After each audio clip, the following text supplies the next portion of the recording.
Simula po ako sa boxing nung 8 years old ako.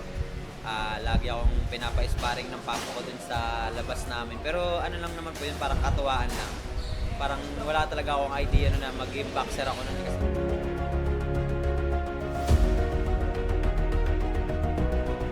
ang nakadiscover po sa akin talaga is si Sir Jerry Peñalosa sa Peñalosa noon that time. Kasi nung nag-pandemic noon, akala ko tapos na boxing noon, akala ko wala na ako sa Peñalosa.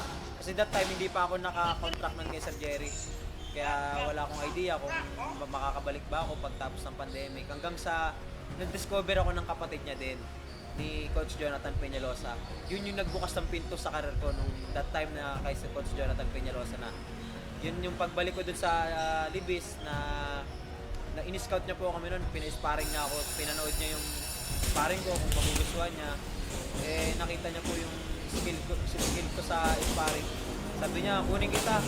Sabi niya, gawin kitang boxer ko, dito ka na sa gym, tira ka na dito sa gym. Hindi hanggang sa natuwa po ako nun. Sabi ko, sige Coach, salamat. Yun yung nagtuloy-tuloy na pagsasama namin ni Coach Jonathan hanggang sa nag-champion po ako.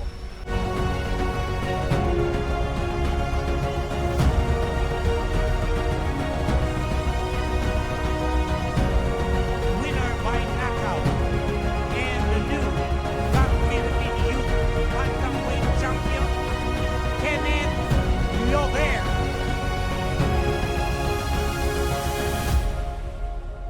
Sobrang laki ng tiwala sa akin ni Sir Jerry mula nung hinabilin ako sa kanya ni Coach Jonathan na wag akong iiwan. Kasi nangako ko kay Coach Jonathan noon na ano po kami noon 14 kaming boxer noon ni Coach Jonathan.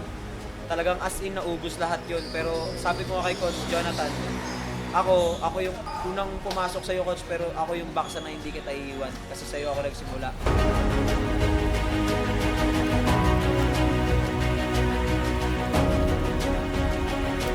Nakita ko